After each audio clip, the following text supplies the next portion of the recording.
ये दास्तान है एक ऐसे नौजवान की जिसके सामने जिंदगी और मौत खड़ी थीं।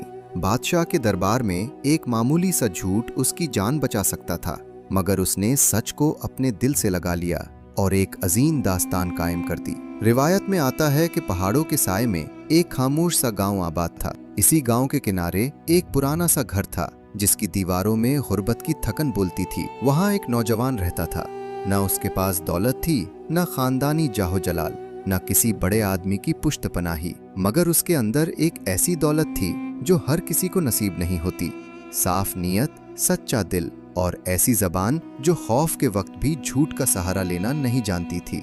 इसके मरहूम बाप ने बचपन ही में उसके दिल में चिराग जला दिया था। वो कहा करते थे, बेटा, रिस्क कम हो जाए तो इंसान सब्र कर लेता है, कपड़े फट जाए तो दोबारा सिए जा सकते हैं, मगर अगर सच इंसान के दिल से निकल जाए तो फिर वो खुद अपनी नजरों में गिर जाता है। याद रखना, झूठ वक्ती सहारा देता है, सच हमेशा के लिए सरबुलंद करता है। ये बात नौजवान ने अपने दिल के नहा खाने में इस तरह महफूज कर ली थी जैसे कोई अमानतदार कीमती खजाना छुपा लेता है। एक सख्त सर्द दिन था। आसमान पर बादल नीचे झुके हुए थे और हवा में ऐसी काट थी कि सांस भी सर्द महसूस होती थी। घर के अंदर उसका बूढ़ा चचा बिस्तर पर कमजोरी से पड़ा था। चेहरा जर्द, आंखें धसे हुई और आवाज में थकन की ऐसी नमी जैसे जिंदगी का चिराग आहिस्ता आहिस्ता मध्यम हो रहा हो। घर में खाने को बहुत कम था, चूल्हा ठंडा था और भूख की खामोशी दीवारों से टिटकरा रही थी। नौजवान ने अपने चचा के माथे पर हाथ रखा तो वो धीमी आवाज में बोले, आज कुछ ले आना बेटा, जिस्म अब खाली सब्र पर नहीं चलता। ये सुनकर नौजवान के दिल में एक तीर सा लगा। उसने कमान उठाई, चंद तीर संभाले और खामोश अज़्म के साथ जंगल की तरफ निकल गया। सारा दिन वो दरख्तों, झाड़ियों और पथरीले रास्तों के बीच घूमता रहा। कभी किसी पत्ते की जुम्बिश उसे उम्मीद देती, कभी किसी आहट पर वो संभल कर खड़ा हो जाता, मगर हर बार फरेब हाथ आता। दोपहर ढलने लगी, कदम बोझल हो गए और दिल में ये खौफ जागा कि शायद आज भी घर खाली हाथ लौटना पड़ेगा। इतने में एक खूबसूरत हिरन झाड़ियों के पीछे से नमूदार हुआ। उसके बदन पर पड़ती धूप यूं लगती थी जैसे किसी ने सुनहरी रेशम पर रोशनी बिछा दी हो। नौजवान की आंखों में उम्मीद चमकी। वो फौरन उसके पीछे दौड़ा। हिरन बिजली की तरह लपका और नौजवान उसके ताक़ुब में इतना आगे निकल गया कि उसे रास्तों, सरहदों और खतरे का होश ही न रहा। जब वो रुका और इर्द गिर्द देखा तो उसके कदमों तले जमीन जैसे हिल गई। ये सुल्ताने वक्त की मखसूस शिकारगाह थी, वो मकाम जहां आम आदमी का दाखिल होना सख्त जुर्म समझा जाता था। वो अभी अपनी लग्जिश का बोझ महसूस ही कर रहा था कि अचानक घोड़ों की टापें गूंजी और चंद ही लम्हों में शाही सिपाहियों ने उसे घेर लिया। कमान उसके हाथ से छीन ली गई, हाथ बांध दिए गए और उसे शहर के दरबार की तरफ ले जाया गया।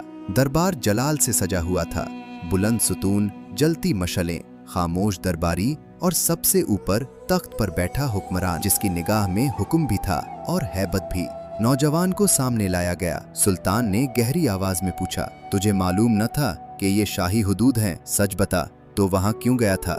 ये वो लम्हा था जहां एक झूठ उसकी जान बचा सकता था। वो चाहता तो कह सकता था कि रास्ता भूल गया या नादानी में चला गया या उसे मालूम ही न था, मगर सच बाज दिलों में सांस की तरह बसता है। नौजवान ने सर उठाया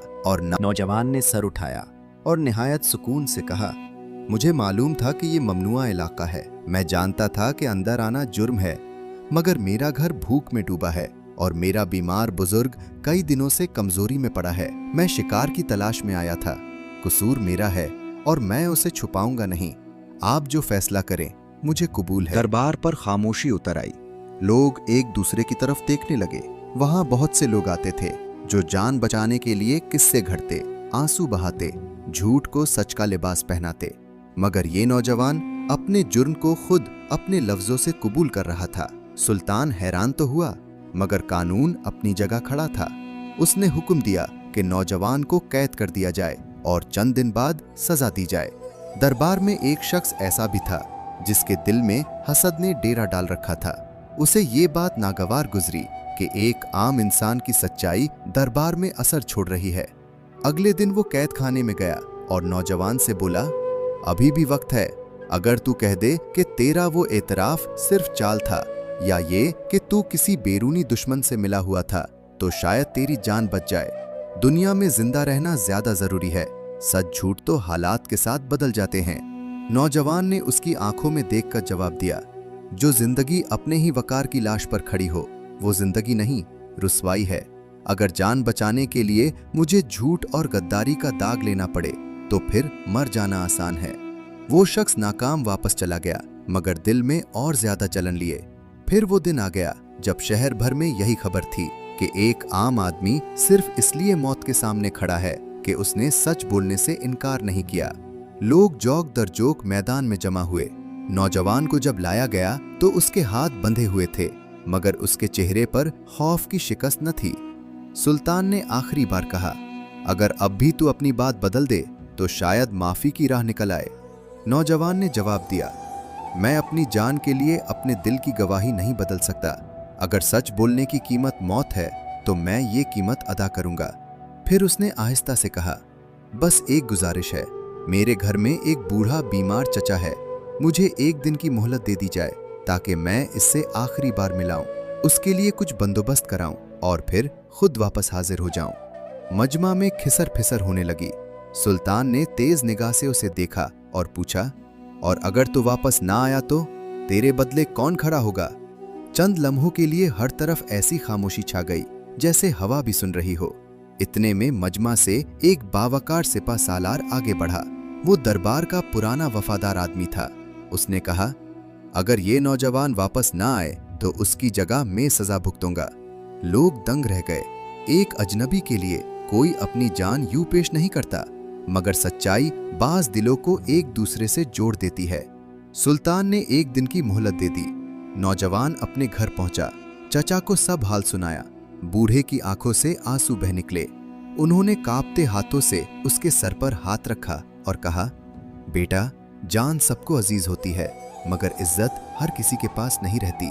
अगर तेरा दिल मुतमईन है तो जा, मेरा रब तेरे साथ हो। नौजवान ने उनके लिए पड़ोसियों से मदद मांगी, थोड़ा बहुत बंदोबस्त किया और फिर वापस चल पड़ा। रास्ता आसान न था, कहीं कीचड़, कहीं फिसलन, कहीं थकन, कहीं वक्त की तेजी। उसके कदम जख्मी हो गए, सांस फूल गई, मगर दिल में एक ही चीज जल रही थी, वादा। एक तरफ अपनी जबान की लाज, दूसरी तरफ उस सिपा सालार की जान जिसने उस पर भरोसा किया था। इधर सजा का वक्त करीब आ गया। मैदान फिर भर गया। सिपा सालार सुकून से खड़ा था। लोग बार बार रास्ते की तरफ देखते और फिर एक दूसरे की तरफ मायूसी से। हसद रखने वाले दरबारी के लबों पर हल्की सी मुस्कुराहट थी। उसे यकीन था कि नौजवान अब कभी वापस नहीं आएगा। जल्लाद ने तलवार संभाली।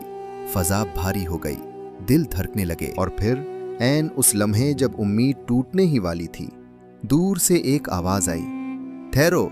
सबकी निगाहें एक सिमत उठ गईं। गिर्द में लिपटा हुआ, पसीने और थकन से चोर, वही नौजवान दौड़ता हुआ चला आ रहा था।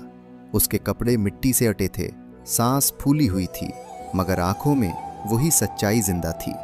वो मैदान में पहुंचा और हाँपते हुए बोला, मैं वापस आ गया हूं। मैंने वादा किया था और मैं अपने वादे से फिर नहीं सकता। ये मंजर देखकर मैदान पर एक ऐसा सुकूत छा गया जो दिलों के अंदर उतर जाता है।